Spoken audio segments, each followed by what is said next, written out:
transition from back to the old country to today. Don't know how many people actually have an interest in stone, or you have it incorporated in your home or a wall or something. How many here does stone play an important part in your life? Let me just ask you that way.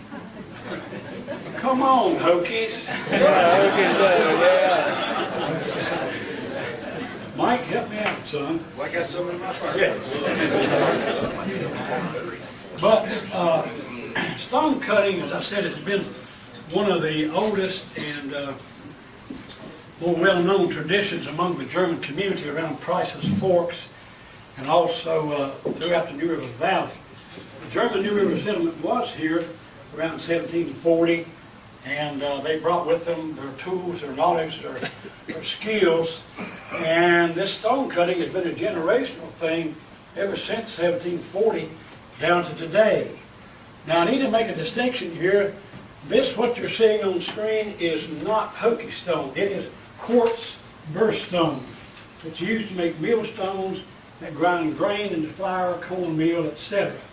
So you're talking about Hokie stone, you're talking about dolomite, you're talking about limestone, and this, you're talking about quartz pebbles that make up these millstones. And the little pebbles there act like saw teeth to shear the grain as one stone turns in the mill. Water-powered grist mill, like Mabry. How many have been to Mabry Mill? Okay, I demonstrate there. I have for about 10, 11 seasons millstone manufacturing. This is primitive millstone manufacturing.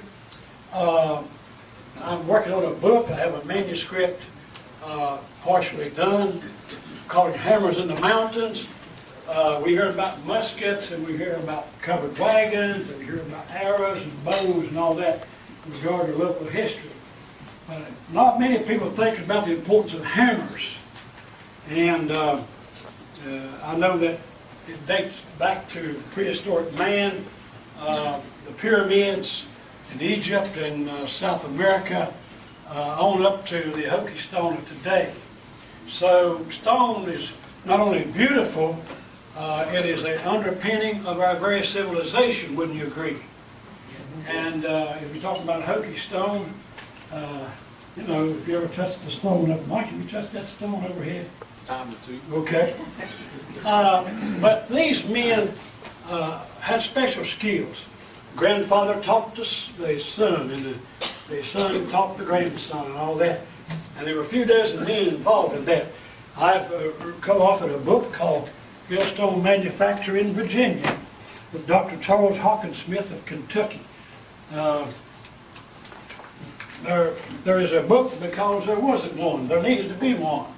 And so we did one in the 90s, have vintage photographs taken at the quarries. Some of these men were named Smith, Surface, Snyder, Price, local old-time New River Valley names. And as I said, they passed the craft on down. I began to be interested in it when I met Betty, started dating her. Her father actually made these at Brush Mountain. There are a number of quarries all along Brush Mountain and the Cloyds Mountain here in New River Valley that contain this substance. It's very hard. Quartz itself is number 8 on the hardness scale. Diamond is number 10, Mohs hardness scale. So it's pretty hard stuff. We call it a rock for the ages because it lasts in a mill like Mabry's for over 100 years. Betty's great-grandfather carved out those stones in 1905.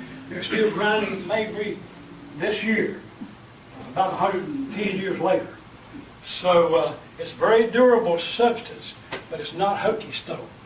I'm assuming Hokie stone will endure too, because it's got a real good place in this neighborhood. But anyway, let me just share a few scenes with you, and I want you to take part. I don't want to give a cold, hard lecture. I want some involvement here, if I can get it. And so let's see what we have. This is Offenbach in Germany, where our people came from. And when they came, they were looking for a new Germany. A place much like their own homeland. They had the resources, coal, a millstone conglomerate, timber, water, free abundant land. Land was selling for 3 cents an acre back then. and that's why there's such an inrush in the New River Valley. But that place, visitors tell me that have been there, said it is much like the plain between Blacksburg and Price's Fork. It's so similar, it's just eerie how close that is. So they were looking for a new Germany, and this is Price's Mountain. They came in, as we said, around 1740, 1742, and began to settle here, started to build water-powered grist mills. They had the first church within and west of the Alleghenies, St. Michael Lutheran Church at Price's Fork, started in a log cabin. And they built their fort. Michael Price, one of the early Germans, built a stone fort at Price's Fork. And so they couldn't burn him out. They built it around a water spring so they couldn't thirst him out. So he stayed a while. This is a horseshoe. It's often called the Horseshoe Settlement, German New River Settlement, Horseshoe Bend of New River, and where the arsenal now is. That's where they settled in and around that Horseshoe Bend. As I said, they brought their skills with them, and I want these gentlemen to see. I'll stand over here. We have blacksmiths, carpenters, wheelwrights, stone cutters, all that that they were had in the group, and that way they could build a sustainable community. It was 125 miles back to the county seat, and you couldn't go run back there every day. There were no hardwares, no hardware stores, so they had to make everything that they used. And they did form that community, and the visible remains of that community is Price's Fork Village today. And Tom's Creek, Luster's Gate, those places, that is what we call the German community of today. Questions? Comments? This is too cold and too hard. Let's warm it up. Hey, Jimmy, talk a little bit about how you get a millstone out of the ground. I thought that was really interesting. With a great degree of difficulty. I'm not picking at you. I'm just. They don't grow. That's how you make one. People say, "How do you make a millstone?" I say that. Determination, skill. You got to have a lot of help, a lot of teaching, a lot of everything. What got me really interested, of course, was Benny's father, but what really got me concerned was we were down to only 3 men, as far as we knew, in the world who could do this, who knew how, the primitive way, hammer and chisel. We thought we were down to 2. Hammers. I woke up when I was a boy of 7 or 8 in a quarry back of my house, and there's steel ringing on steel. Old flatboard truck carrying the stones out, shipping them around the world. Hammers in the mountains left an imprint on my life. They used hand drills like a star drill. One man turned it, held it, 2 or 3 in unison striking. In the song John Henry, there's a line that says, John Henry said to the shaker, "Shaker, you better pray." The shaker was a guy holding the drill.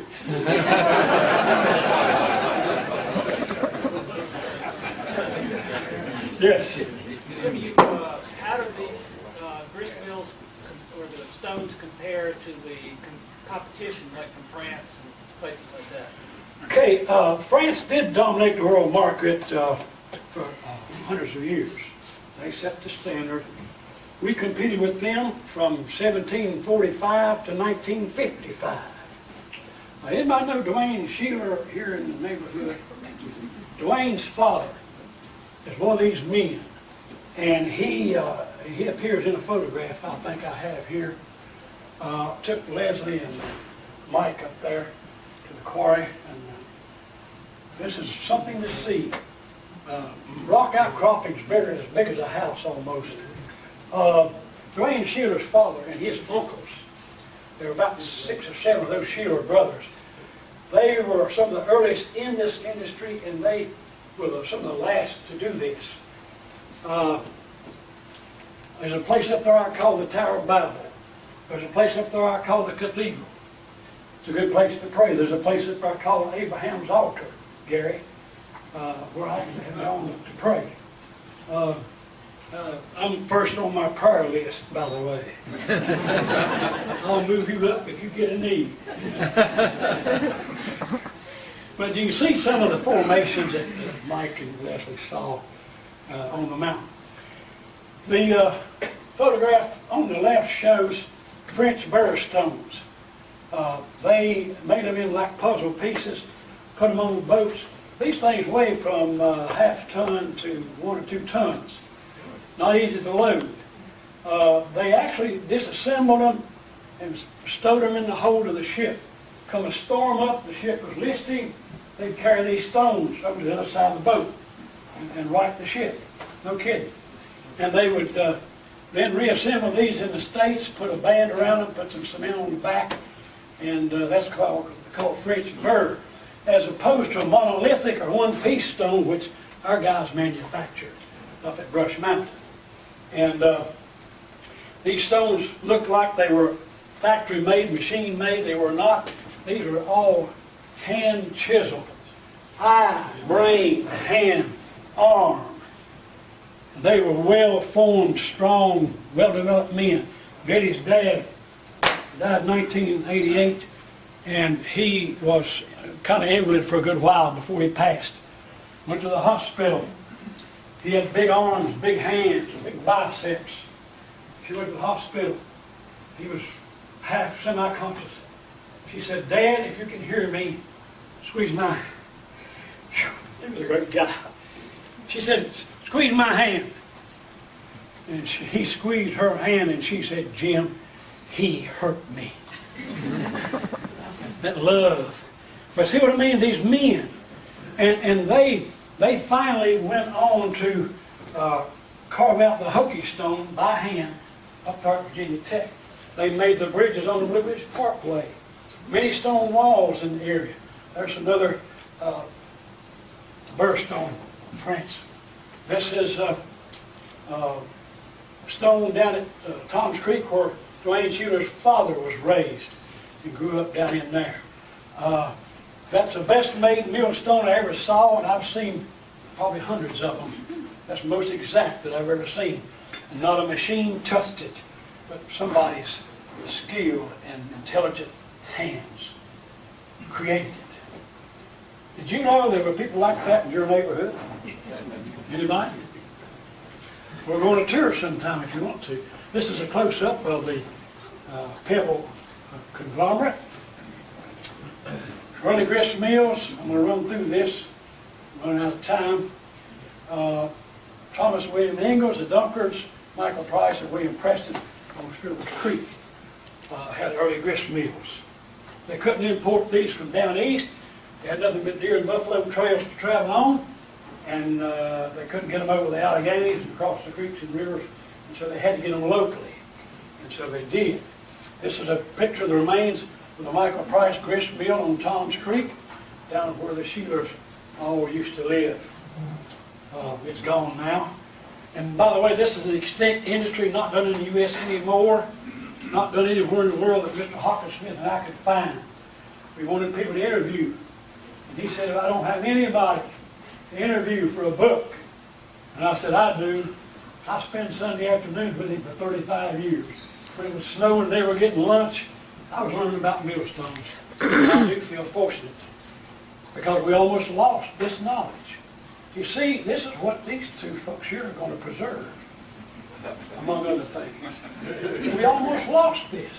I did a videotape. I went to the mountain, and we got a piece of this stone. Betty's dad came home, went to the old log house attic, got his old vintage tools where he made a living with, got it down, took his piece of stone and made her a millstone. The last primitive millstone manufactured in America, as far as I know. Maybe not if I can get mine done before too late. Try. Somebody say something. You might talk a little bit about the action of the millstones, the pairing of them, one Yes. turning, the other not, the grooving and all that stuff. Yes. Let me see. Let me go back just a little bit. Okay. One stone is fixed in the mill. It turns. it doesn't turn, and there's one that turns above it. There's a shaft that comes up through the middle hole called the eye. These are turned by water, machinery, or belts, or cogs inside the mill. The top stone, this is the top stone, it's called the runner. These horseshoe type things, there's no bearings, there's no flange, no bolts, no screws that hold this thing. It's based on precision manufacture and it's perfectly balanced like an automobile wheel. It can't wiggle in motion. There's a dimple under there, just like about the size of my thumb, a dimple in that horseshoe-shaped hardwire. There is a shaft coming up that has a little round thing on the end of the shaft, almost sharp, that fits in that dimple. That stone sits up there and turns. As that shaft turns, the stone turns. There's a driver that fits over here over a square shaft that drives the stone. But it has to be perfectly manufactured so it won't damage the other stone or start a fire in the mill with all the chaff and the dust. So it is precision work. There weren't many men doing that kind of work because not many people could. If you teach 100 people how to make a millstone, probably 3 to 5 of them would wind up making one. Because either you have it or you don't, see what I mean? Like what you do. Not everybody probably can do what you do, so, you know. Everybody can do it, Mike does. Nose to the grindstone. But anyway, the grain is fed into the center hole of the top millstone. And then it goes out. There's a place here that's a little bit bigger, ground out, that it's called the bosom of the stone. And the grain, the corn of wheat goes fed out through there by centrifugal force and falls on the outside, is kept and bagged and sent to your house and mine. We go to the supermarket, Betty always looks for the stone ground on the bag. Old timers say stone ground is better. New roller steel mills go high RPM, heat up the material, make it hot, change the flavor. This is 75 to 100 RPMs, turn the water. Stone ground is better. That's what they all say. So that's what we look for. All right. How long would it take to make one of those stones? This is a 42-inch stone. It takes probably a few weeks. But on a smaller stone, 3 men working together, knowing what they were doing and being very skilled, could get one from the rough stage to this stage in about 3 days. They knew what they were doing. And they were just certainly, there was no wasted effort. They worked as a team, worked as a pair, and each one doing his own part. So, as I said, the stone in Maber's Mill has been there for over 100 years. Yes. This stone looks like it has a key in the middle. Yes. Keys. Yes. And the French stones, I didn't see that on those. Did they have one too? The stones that came in pieces. Okay. I didn't see a key on those. They do. It's called a balance rind, and it's essential for the operation of that stone. It's a real primitive technology and engineering. This is a lot of it's common sense engineering. They had to do. See, the keyway fit in here. It was rectangular. Had a square hole forged in here. The shaft was square. So when the shaft turned by water, this top millstone, had to turn. And that's what the keyway is for. It had about this size. And the rotary wheel has a key key slot in it. And a lot of people don't know what that means anymore. But I didn't see it in the French design. Okay. There it is. It's in there. Okay, this Yeah. one is small. You can see the dimple. Okay. See that dimple? Yep. See that? And here, this is more of a sleeve, more of a cast sleeve, but this thing's going across, and it's horseshoe shaped. And this is how it would look in the millstone. And the shaft coming up, just a sharp shaft. And this driver, there's a driver slot in there, in this hardware down in there. This came from the Museum of Appalachia in Norris, Tennessee. He has dozens of these stones of various types and materials. And so you can really see the technology. This one has really been in use in somebody's mill somewhere because. And one of the things about our burr stone here, see how that pebble came out there and really made a defect in the face of that stone, the working face. What happened is with our stone, they're small pebbles. I need to get that up. Yeah, those small pebbles. In the quarry, you had to remove 2 or 3 feet of large pebble conglomerate. Throw it away. You had to get the clay, the shale, and everything off, and get down to this small pebble conglomerate, like the grain you'll see on this stone here. You can see it after the meeting. But that is essential because if you had a big pebble in there, in use, it could pop out and leave a cavity there. And then your material would pack in there, and there wouldn't be a clean grind. Your expression about nose to the grindstone? Yes. Is there a operating mill in the Shawsville area someplace?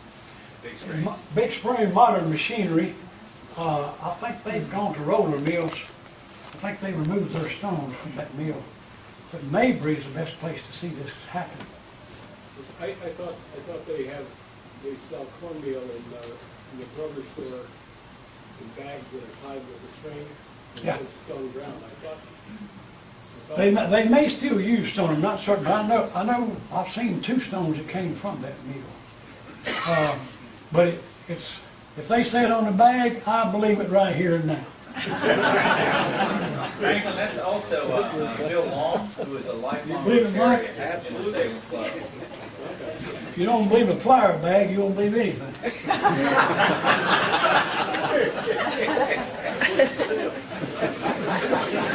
I believe it right here. Yeah.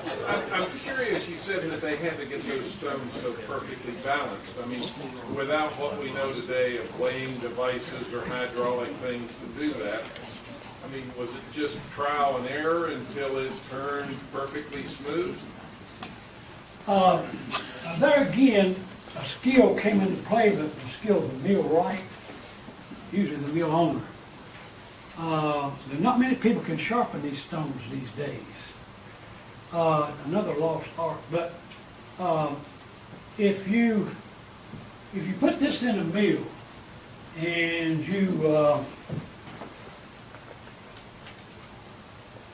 put this in a mill and you do some trial and you turn it by hand to see if it were balanced. They had a balancing staff at the quarry that they would also do this. If one were thicker on one side, it wouldn't run evenly. Or if it had a piece of material gone. So they would balance it at the quarry. Then they would go to the millwright would put it in there, and he would make sure it was balanced. If it were not balanced, they had what they call balance boxes. That if this were weaving a little bit toward one side, they'd mark it. And then they cut a little square in there and pour in melted babbitt. Anybody know what babbitt is? Similar to lead, it's an alloy. And babbitt was poured in here, and then if this was a little bit light, and if this was light, you put babbitt and even the thing, balance it, because they had every consideration taken into account.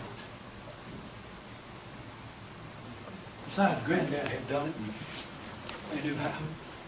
Thank you for your time. Thank you.